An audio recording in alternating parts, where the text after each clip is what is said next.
차원에서 우리가 한번 이 개괄적 차원에서 그리고 이제 그 1장의 어떤 그 근본 어떤 그 틀을 이루는 걸로.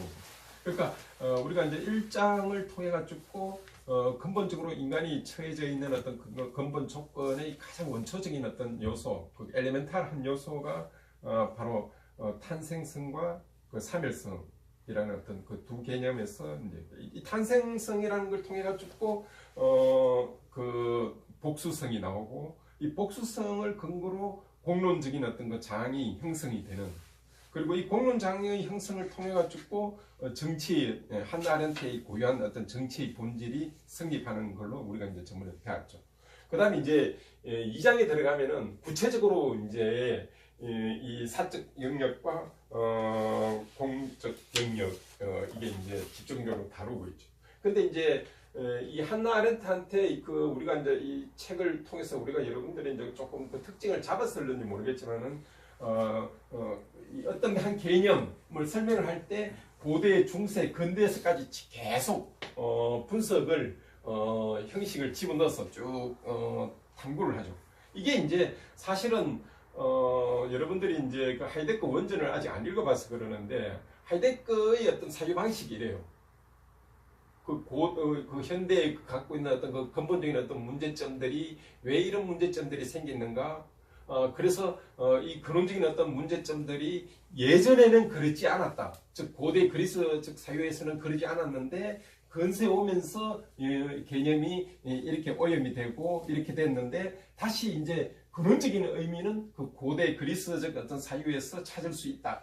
이런 사유 방식이 틀이 하이데거적 사유 방식인데, 여러분들 인간의 조건이 이것도 읽어보면은 사유의 전개 방식이 꼭 그런 식으로 계속 전개가 되어 있어요. 그래서 공적 영역과 사적 영역 이 관계를 이야기를 하고, 그런 다음에 여기에 대한 어떤 그 정치의 어떤 본질을 설명을 할 때도 보면은 근대는 어떻게 해가지고 잘못됐는데 원래의 어떤 그 정치의 어떤 그 근원은, 즉 그리스에서는 이런 방식이었다. 이게 이제 기본적인 어떤 그 사유의 어떤 그 전개 방식인데, 이 인간의 조건에도 보면은 계속 그런 방식으로 이제 전개를 하죠. 그렇다고 해가지고 무조건 해고주의로 우리가 고대 것만 다 옳고 근대 현대의 거는 다 걸렸다라는 주장은 아니지만은 그 사유의 어떤 그 근본적인 전개 방식이 그래요. 그래서 한나 아렌트한테는 이 사적 영역과 공적 영역의 이 두 개의 어떤 관계가 어떻게 이 내밀한 관계를 갖고 있는지, 이 두 개의 어떤 관계의 설정에서 어떻게 그리스의 어떤 사회에서는 자유를 확보를 했는지, 그런 다음에 이게 중세나 근대에 오면서 어떠한 사유 방식에 의해 가지고 이것이 잘못된 방식으로 함으로써 현대와 같은 결국은 뭘 보는가 하면은 공적 영역이 없어져 버렸다. 현대에서는 공적 영역이 없어진 이유들이 바로 근대에서는 사유들이 획일적이나 아니면 어떤 그 공적 영역을 없애는 어떤 방식으로 그 정치, 사회, 경제의 구조가 그렇게 전개되고 사유를 그렇게 했기 때문에 그렇다라고 이제 이야기를 하죠. 그래서 한나 아렌트는 가장 중요한 거는 이 공적 영역과 사적 영역이 두 개가 어떻게 내밀한 어떤 관계를 통해 가지고 그럼으로 인해서 정치의 어떤 본질, 즉 인간의 어떤 그 근본적인 자유가 성립하는가를 보이는 게 전체적인 논쟁의 어떤 근본 과정이에요. 그래서 처음에는 이제 이 사적 영역과 공적 영역을 이야기를 할 때 사적 영역을 굉장히 조금 부정적으로 결핍된 걸로 그런 다음에 거기에 어떤 인간의 생명의 어떤 만을 보정하기 위한 어떤 그런 필연성에 대한 어떤 구원의 어떤 방식으로만 나타났고, 그러므로 인해 가지고 인간이 공적 영역에서의 어떤 그 자유가 확보되는 어떤 방식의 어떤 소극적 차원에서 논의가 됐다면, 이제 논의가 진전되면서, 그러니까 여러분들 진전된다는 것은 여러분들 그 2장에서 이제 7장, 8장, 7절, 8절, 9절로 넘어가면서 사적 영역의 어떤 또 고유한 어떤 또 특성이 다시 드러나면서 결국은 사적 영역과 공적 영역의 어떤 긴밀한 관계, 그걸 여러분들도 혹시 그 구절을 찾아봤을는지 모르지만 10년의 관계라는 말을 해요. 굉장히 이게 어느 한쪽에 뭐 이렇게 이렇다라고 할 수 없는 서로 이렇게 넘어가주는 서로 보완해주고 또 서로 자기의 어떤 고유 능력을 찾을 수 있는 이 두 개의 어떤 그런 어떤 아주 내밀한 어떤 밀접한 어떤 관계를 확보를 하고 요 두 개의 어떤 그런 긴장 관계와 서로의 어떤 관계가 있을 때야만이 곧 정치의 어떤 본질로서 인간의 어떤 공적 영역에서 이루어지는 다수성에 의해서 이루어지는 정치가 성립한다라는 게 2장에 전달하려는 여러분들의 핵심이에요. 그래서 이제 그 근본적으로 그런 어떤 핵심 속에서 이제 우리가 이제 사적 영역이란 도대체 어떤 거냐, 공적 영역이란 도대체 어떤 거냐라는 거를 이제 조금씩 이제 개념을 이렇게 잡아 들어가면은 일단 사적 영역이라는 거는 이런 거죠. 고대 그리스에서는 이렇게 일어난 거죠.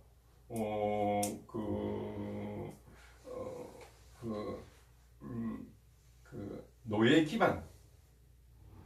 그러니까 경제적으로 필요한 모든 것들은 일단 자유인이 되기 위해서는 그런 어떤 기본적인 어떤 그 인간이 살아가기 위한 생존적인 어떤 필요성에 의해서 떨쳐져야지만이 비로소 자유인이 될 수 있는 어떤 기본 조건이라는 거예요.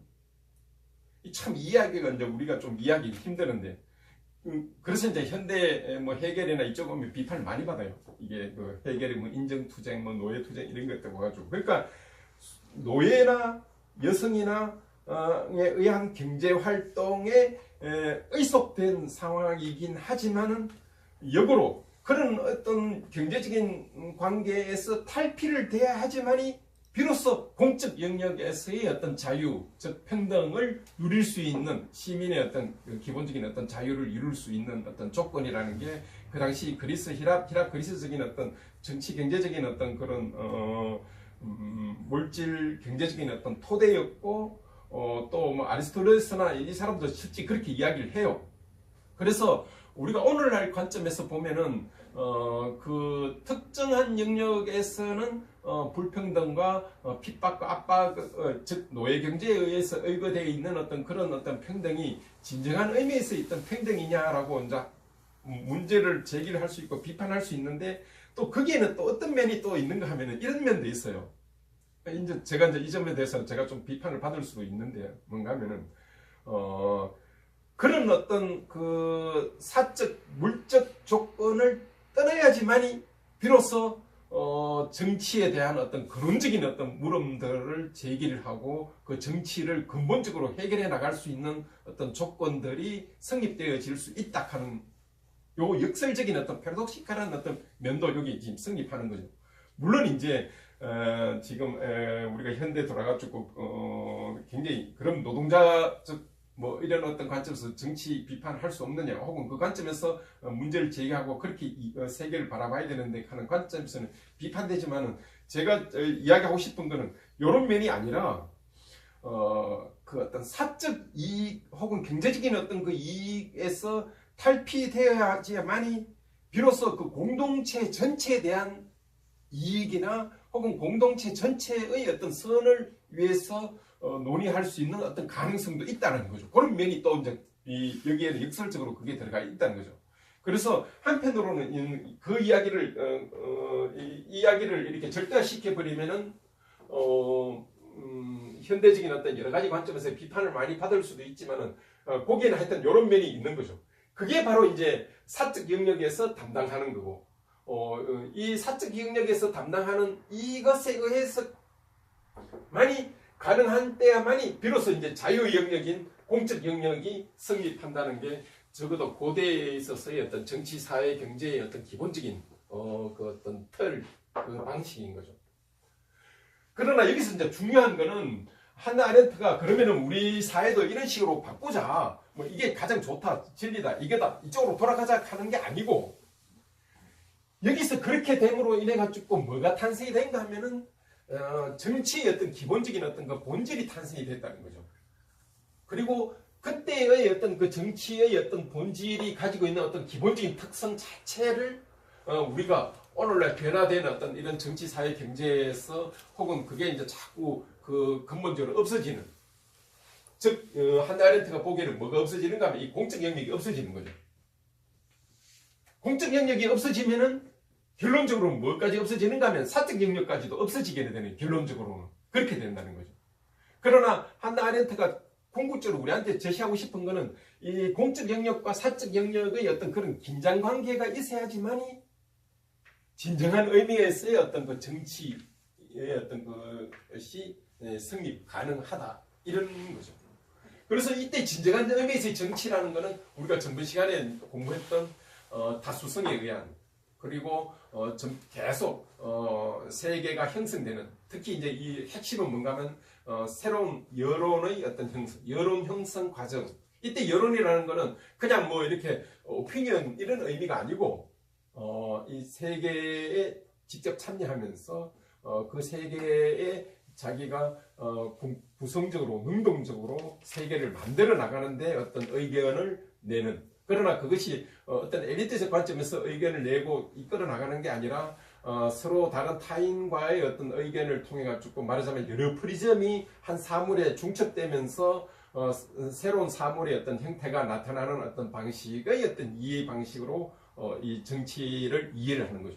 조금 이제 비유가 좀 확대되는지 모르겠지만, 우리가 무대 공연할 때 굉장히 많은 어떤 그 조명을 하면서 어떤 새로운 어떤 그 무대의 어떤 새로운 어떤 혹은 다른 어떤 이미지를 마치 창출해내는 것과 같은, 조금 비유, 이거를 조금 위험하긴 하지만 그렇게 여러 가지의 어떤 다각적 차원에서의 어떤 프리즘을 통해가, 다른 말로 하면 리얼리테트를 다층적 차원에서 바라봄으로써 새로운 진정한 리얼리테트를 찾아내려는, 그게 이제 한나 아렌트가 기본적으로 가지고 있는. 그래서 절대 복고적 관점에서의 어떤 그리스 희락적 사유의 어떤 그 근원성을 주장하는 건 결코 아닌 거죠.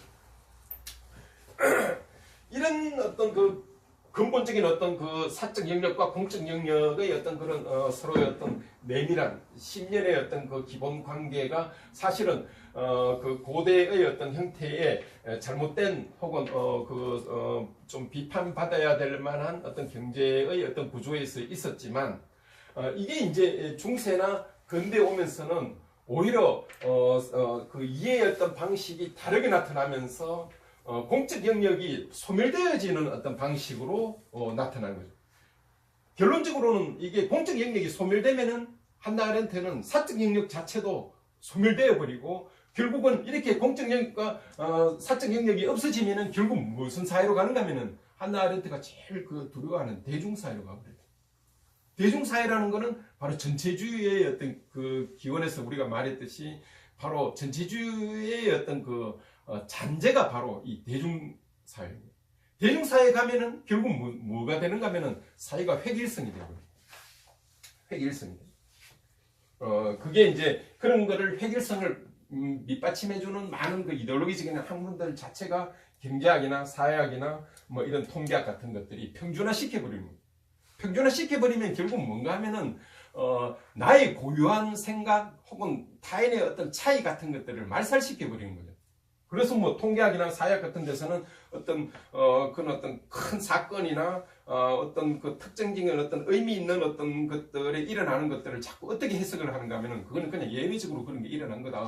그거는 그냥 이렇게 우리 갈로 밖으로 내세울 수 있는 어떤 그런 거다라는 방식으로 사건을 해석을 하고 그렇게 평준화 시켜버리는 그런 어떤 결과를 나온 거예요. 그래서 한나 아렌트는 이 전체주의, 대중사회, 그런 다음에 악의 평범성, 이런 개념들 혹은 무사유, 이런 개념들이 다 하나로 이렇게 지금 얽혀져 있는 어떤 방식이.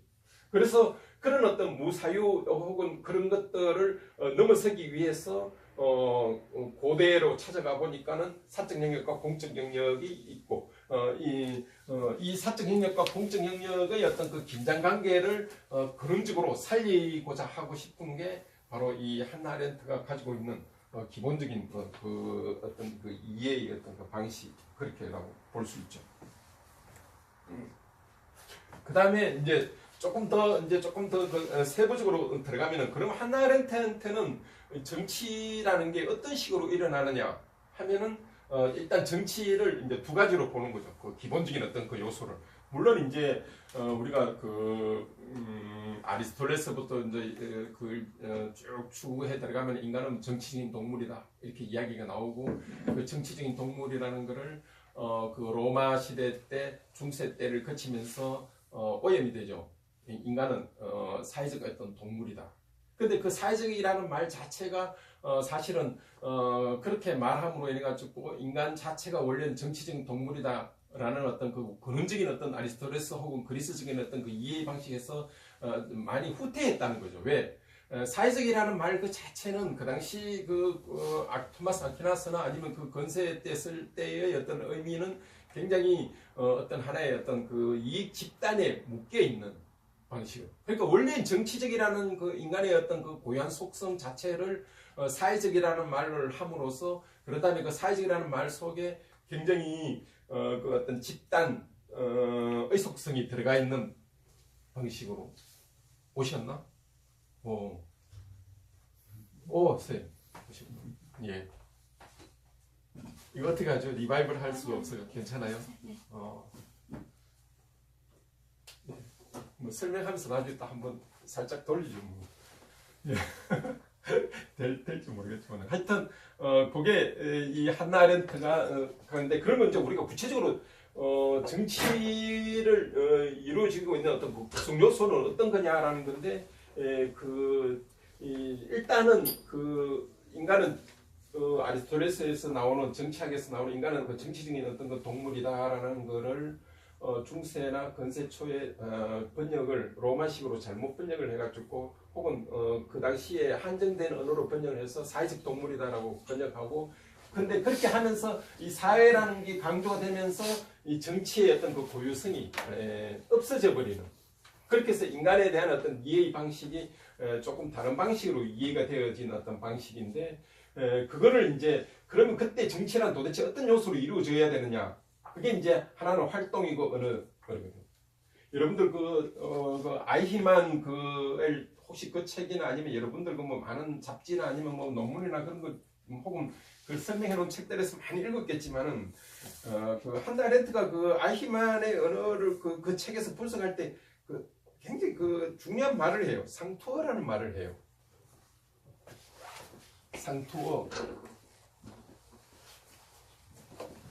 뭐 원래 그래 누구는 뭐 원래 그래 뭐는 다 그렇잖아 하는 그 말의 어떤 언어 속에 굉장히 정치적인 어떤 함의가 굉장히 많이 들어가 있는 어떤 집단 언어에 대한 어떤 뭐 의사는 원래 그래 죄송합니다 쌤 그런 개인적인 어떤 그게 아니고 뭐 어떤 노동자들은 뭐 원래 그래 뭐 노동자들은 뭐 어떤 일이 있으면 뭐 툭하면 데모를 해 뭐 이런 것들이 어떤 상투어라는 것 속에 이 상투어라는 것 속에 이제 소위 말해서 어느 그 인간의 사유를 근원적으로 하지 않고 그냥 그건 그래 뭐 그런 식으로 맡긴 그러니까는 아히만도 그냥 행정 명령이었으니까 뭐 제 책임은 아니죠 뭐 이런 식의 어떤 관료인들이 특이하게 쓰는 어떤 방식 자기 책임 회피를 하기 위한 특이한 방식으로 빠져나가는 게 바로 이 상투어라는 걸 통해서 빠져나간다는 거죠.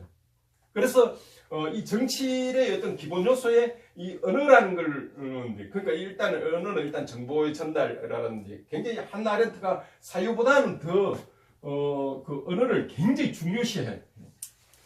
사유보다는 언어를 더 중요시한다. 그래서 일단은 아히만 같은 데 이런 데서 그렇게 해서 이제 상투어라는 거라고 활동 자체를 한나 아렌트는 다시 또 언어와 관련시켜요.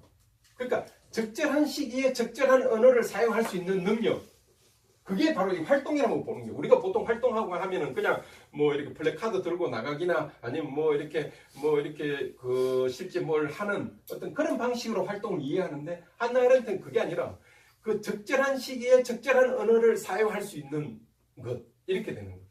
그러면은 그거를 이제 그러면은 한나 아렌트한테는 이 폭력이라는 건 어떤 건가 하면은 혹은 한나 아렌트가 그런 말을 많이 해요. 전정치적이라는 말. 전정치적이라는 말은 무슨 말인가 하면 언어로 사유하고 언어로서 그걸 하는 게 아니라 즉 대화를 통하고 그런 다음에 그 의견을 수렴하고 의견 형성을 하는 게 아니라 전정치적 즉 어떤 폭력이었던 걸. 결국은 한나라한테는 정치를 한다는 것 자체는 언어를 사용하는 거고, 그런 다음에 그 두 번째 그 중요한 요소인 활동이 궁극적으로 적절한 시기에 적절한 언어를 사용할 수 있는 어떤 능력이라는 거죠. 그래서 전체적으로 보면은 이 한나라한테는 정치와 이 언어와는 아주 밀접한, 굉장히 오히려 사회보다 더 고차적인 어떤 에 두는 거죠. 그래서 이 적절한 언어와 적절한 어떤 걸 통해서 뭔가 하면은 새로운 관계를 형성해요. 이게 한나 아렌트가 이제 각 궁극적으로 정치의 그 새로운 관계를 형성해요. 이게 이제 한나 아렌트한테 정치가 궁극적으로 지향하는 언어를 통해서 이 새로운 관계 형성이라는 게 우리가 전번 시간에 이야기했던 그 어떤 공론장에서 일어나고 있는, 예술로 비유하면은 그 공연을 해 나갈 때 연극을 굉장히 한나 아렌트가 이걸 이야기하면서 공론장의 나타남이라는 어떤 걸 예할 때, 예술을 할 때 이 연극을 굉장히, 그러고 한나 아렌트가 어렸을 때 그 연극에 굉장히 심취를 해가지고 자기가 직접 극단도 만들고 했던 그런 어떤 체험들이 여기에 녹아 있는 거예요. 그러니까는 그 어떤 그 공론 영역이 첫 번째 특징이 나타남인데, 그 나타나는 어떤 그 공론의 영식이 나타나는 어떤 그 방식이 예술에서 그 공연하고 있는 어떤 그 방식하고 굉장히 같다는 거예요. 예술에서 나타나는 어떤 그 공연의 방식이라는 거는 자기가 어떤 역할을 맡아가, 한 배우가 역할을 맡아가 그때 역할을 맡는다는 건 그 당시 갖고 있는 텍스트를 그대로 읽어가지고 뭐 셰익스피어 햄릿을 이야기하는 게 아니라 자기 감정에 고럿이 녹아가지고, 그런 다음에 그 녹아진 어떤 감정의 어떤 여러 가지들을 그 상황, 무대에 어떤 그 주어진 어떤 여러 가지 그때의 상황에 따라 적절한 어떤 변형된 어떤 형태로 나타나고 있는 어떤 방식이 바로 정치에서 그게 그대로 나타난다는 거죠. 그런 방식으로. 그래서 예술과 정치의 어떤 그 유사성을 이제 그렇게 이제 지금 설명을. 그래서 예술에서 나타나는 어떤 그 연극에서의 어떤 그 나타나는 어떤 방식과 그대로 공론 영역에서의 어떤 그 정치의 형성도 그런 방식으로 이루어지고 있는 게 바로 그 정치에서의 그 어떤 그 공론 영역의 어떤 나타남의 어떤 첫 번째 특징으로 보는 거죠. 두 번째 특징이 이제 공론 영역의 특징이 이제 두 번째 특징이 뭔가 하면은 이제 공통 세계라는 건데. 이 공통 세계를 할 때 이제 한나 아렌트가 비유를 여러분들 많이 하죠. 여러분들 그 텍스트에서 비유를 하면은 탁자에 둘러 앉아가지고 둥근 탁자에 사람을 모이기도 하지만은 분리시키기도 하고. 왜? 한 탁자를 통해 가지고 여러 사람들이 앉아 있고, 그런 다음에 그 사람들이 그냥 앉아 있는 게 아니라 뭔가 공통된 대상을 바라보는 어떤 방식으로 그래서 모이게 하고 흩어지게 하는, 구분해주는 그런 방식의 형태로 정치에서 일어나고 있는, 그게 이제 한나 아렌트한테 공론 영역에서 나타나는 건데, 이제 궁극적으로 이제 이 그 공론 영역에 어떤 나타나는 것, 이런 것들이, 그러나 모든 형태로 나타나는 것들이 다 그 공론의 어떤 형태에서 특징이 아니라 탁월성이라는 걸 여러분들 그 라틴어로 그 비트루스 뭐 이런 이야기도 나오고 하는데, 이 탁월성이라는 아리스토텔레스나 고대에서도 이 탁월성이 굉장히 중요한 개념이에요. 우리가 이제 덕할 때 중용 뭐 이런 아리스토텔레스 개념 이런 거 하고 이야기할 때 이 비트루스 덕 이걸 혹은 아주 그 특징적인 어떤 탁월한 어떤 영역, 용기 뭐 이런 걸 말하는 거예요. 그러니까는 오늘날 우리가 말하고 있는 어떤 그 이런 어떤 그 사람에 대한 명성, 이런 거는 지금은 이제 한나 아렌트가 보기에는, 옛날에는 그게 참 그 한 개인의 그 고유한 탁월성이 나타나는 어떤 방식의 어떤 것이 명성이었는데, 지금은 그게 참 다 물화돼 가지고 돈으로 환산이 돼 가지고 뭐 어느 선생이 유명하다 이러면은 그게 그 유명성이 바로 돈의 어떤 단위로서 측정이 돼 버리는 방식으로 근원적인 어떤 그 덕 탁월성의 어떤 의미가 사라져 버리게 되었다는 걸 지금 이야기하는 거예요. 그래서 이 공론 영역과 사적 영역의 어떤 그 기본적인 어떤 그 이런 특징들이 궁극적으로는 그러면 왜 이렇게 자꾸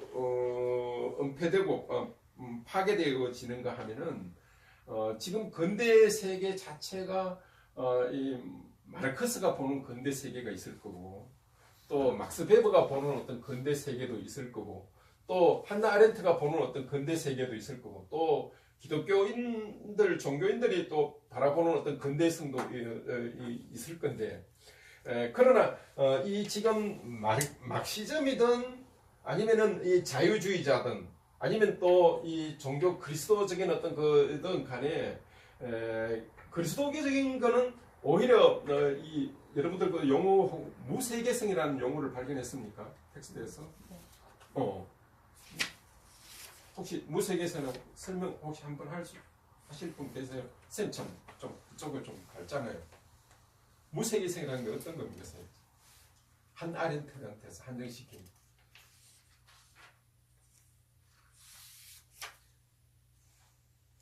말씀 좀 주세요. 아니 쌤은 저 오랜 그 가톨릭 신자시고 또 괜찮아요. 네, 아니 책 읽은 지 너무 오래돼가지고. 아 그래요? 그 점점 청기가 자꾸 떨어지시네. 큰일 났네. 책 읽은 지 너무 오래돼가지고. 너무 오래. 그러니까는 저처럼 막 이렇게 지금 수업 하기 전에 막 왕창 집중적으로 읽어야지 이게 잘 되지. 전략적으로. 무세계에서는 제가 설명할게요. 조금 기획을 좀. 그리스도교는 일단 세계 자체를 타부시하지 않습니까? 속세스, 소위 말하는 속세스의 어떤 성공 자체를 굉장히 그건 결국은 결론적으로 이야기하면 별거 아니다. 별 볼 일 없다. 영혼으로 세계로 가자. 불멸의 세계는 저쪽이다. 그러니까 세계를 뭡니까? 단절시키버리. 그게 이제 무세계성이다. 그러니까 여러분들은 이제 그 공부를 할 때 특히 이제 산수 선생님들 이제 조금 해놔야 되는데 그 핵심 개념은 굉장히 집중해서 읽고 그 개념을 정확하게 안 읽어놓으면 철학 서적이나 사상 서적을 들어가기가 힘들어요. 따라가기가. 그러니까 무세계성 이런 게 나오면 막 하여튼 전후로 막 이렇게가 그 개념을 확실히 알아놔 버려야지. 그래야지 그 다음 장, 앞장 이런 게 읽기가 덜 이제 쉬운 거예요. 그러니까 그게 사상사나 철학이나 아니면 과학 이론 서적을 읽을 때 그게 이제 굉장히 좀 주목해야 될 어떤 그런 공부 방법이에요. 근데 이 그렇게 함으로써 한나 아렌트한테 굉장히 안타까운 현상이 일어나죠. 기독교인들이나 혹은 그리스 히랍 정신에 있어서의 어떤 그 철학의 관조에 몰두한 뭐 그런 경향을 두 경향에서 결국 뭐가 지금 발생되는가 하면 세계와 격리가 되어버린다는 거예요. 세계가 격리되어 버리면 한나 아렌트가 강조하는 뭐예요? 이 세계성이 없어져 버리는 거예요. 예, 이게 뭔가 하면 세계 자체거든요. 공동세계라는 게 이게 세계 자체거든요. 한나 아렌트는 세계 자체가 굉장히 중요해요. 그러니까 이 한나 아렌트 세계 자체가 왜 중요한가 하면 우리가 전번 시간에 공부했던 거로 되돌아가면 인간 활동의 근원적인 활동성이라는 것 속에 노동, 작업, 활동 이렇게 되지 않습니까? 근데 거기서 우리가 작업을 굉장히 뭐라고 했습니까? 우리가 작업이 왜 필요합니까? 왜 인간이 그 어떤 자기의 어떤 그 사멸성 자체를 뭡니까? 예, 보존하기 위해 가지고 세계를 인위적으로 공간적으로 만들지 않습니까? 문학이라든지 학문이라든지 철학이라든지 예술이라는 걸 통해 가지고 자기가 사멸되는 것을 뭡니까? 히랍적 사회에서는 그런 걸 통해 가지고 자기의 어떤 사멸성을 뭡니까? 그런 것 속에 자기 보존을 하지 않습니까? 그래서 세계 자체가 굉장히 중요한데 그래야지 여기서 이제 활동이 일어나는데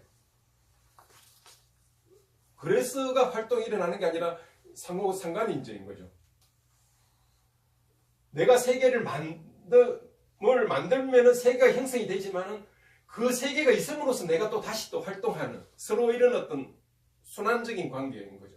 그러니까 어느 하나가 없으면 절대 안 되는 거죠. 개인이 없어도 안 되고 이때까지 우리의 조상이나 아니면 미래에 태어날 새로운 후세도 없으면 안 되는 거죠. 왜냐하면 그런 세대의 어떤 그 관계 속에서만이 내가 지금 내 스스로 지금 내 존재도 확인하고 또 내가 뭔가를 만들면서 또 다시 물려주고 또 내가 만드는 것도 이전의 세대에 의한 어떤 학습화될 수 있는 어떤 그런 게 상호 이렇게 이루어지고 있는 게 이게 바로 세계와의 어떤 그거인 거죠. 그래서 이런 것들이 신압적 사유의 철학자나 기독교인에 의해서 격리가 되어버리는 거죠. 즉 활동성이 없어져 버리는 거죠. 두 번째로는 경제학이나 통계학이나 아니면은 뭐 사회학 같은 것들이 인간을 뭡니까? 획일화시켜버리죠. 인간을 획일화시켜버리면은 이제 학문의 특성이 그렇지 않습니까? 양화, 그걸 이제 보통 뭐라 그러는가 하면 양화라 그래요. 양화시켜버리지 않습니까? 어떤 인간의 어떤 행위, 그것도 자꾸 수량으로 이렇게 표시를 하고, 그런 다음에 인간이 가지고 있는 어떤 그 고유성의 차이 같은 것도 다 평준화 시켜버려야지만이 이게 통계학이 성립하고, 경제학이 성립하고, 사회학이 성립하지 않습니까? 이런 것들이 결국 뭐는가 하면 획일화로 이러는데, 이 두 가지의 어떤 근본 경향이 뭔가 하면은, 이 공론 능력을 자꾸 이제 차츰 없애버린 거죠. 즉, 획일주의로. 공론 능력이 없어지면은 곧바로 또 사적 영역도 없어져 버리게 되는. 그래서 한나 아렌트는 이 두 가지 영역이 굉장히 중요한데, 이 사적 영역이 이제 왜 굉장히 중요한가 하면은, 여러분들 요새 이제 뭐 페미니스트 뭐 이렇게가 친밀성 이런 그 개념도 나오지만, 이 사적 영역은 두 가지의 면에서 굉장히 중요해요. 이 페보르겐 하여튼 굉장히 중요한 단어예요. 그리고 도구판에서는 그렇게 이야기를 해요. 영어판이나 한글판에 없는 방식으로 이야기를 해요. The elementarste element라고 해요. 최상급을 쓰면은 무슨 말인가 하면은 최상급을 쓰거든요. 최상급을 쓴다는 말은 무슨 말인가 하면은 가장 본질적인 어떤 특성이라는 거죠. 이 페어보르겐 하이트. 페어보르겐 하이트라는 게 이게 뭔가 하면은 어떤 그 사적인 공적인 영역으로부터 물러나가지고 내 고유한 어떤 뭔가를 갖는, 그렇지 않습니까? 우리가 가족이라는 것, 가정이라는 것, 집이라는 것 그렇지 않습니까? 바깥에서 뭐 화가 나도 집에 와서 뭐 그래도 꽥꽥하면 소리라도 지를 수 있고, 남자는 또 아니면 그 안에 드는 사람은 바가지라도 끌을 수 있고, 또 그런 걸 넘어서 가지고 그 회사에서나 직장에서 할 수 없는 여러 가지 뭐 것들을 가정에서 굉장히 많이 이렇게 해소화시키는 어떤 그런 아주 은밀한 곳이지 않습니까? 그런 영역이 없어진다는 것 자체가 이미 이런 어떤 획일적이나 아니면 이런 그 종교의 어떤 세계성, 무세계성에 의해서 오는 것들에 의해 가지고 이런 것이 없어지는데, 이런 것들은 없어지면은 결국 뭐가 없어져 버린가 하면은 인간의 어떤 고유성이 이제 박탈된다는 거예요. 한나 아렌트가 던지는 질문이 이거예요. 그러니까 왜 사적 영역이 중요한가? 처음에는 이 사적 영역, 공적 영역을 분석해 들어갈 때 여러분들 그 장을 읽어 들어가면서 7절까지는 굉장히 좀 부정적으로 결핍 뭐 이런 거 부정적 이렇게 하다가 소유 개념 나오고 이렇게 분석을 해 들어가면서 다시 이제 사적 영역이 얼마나 중요한가? 이게 이제 여러분들 자꾸 이제 여러분들 텍스트 읽었는 거 좀 의심하는 것 같아서 굉장히 죄송한데, 소유하고 부하고 구분하죠. 이거 왜 그렇습니까, 쌤? 혹시 이제 대답 좀 할 수 있는 분께서 쌤 전에 한번 읽어보셨니까 먼저 좀 대답해 보십시오. 소유하고 부가 왜 구분합니까? 이것도 굉장히 중요한 거예요. 쌤 누구 좀 이거 한번 전부 다 고개 숙이는. 예, 쌤 제가 잠깐 또 수업 진도를 위해서 가면서 조금 쉬었다 할까? 집쌤은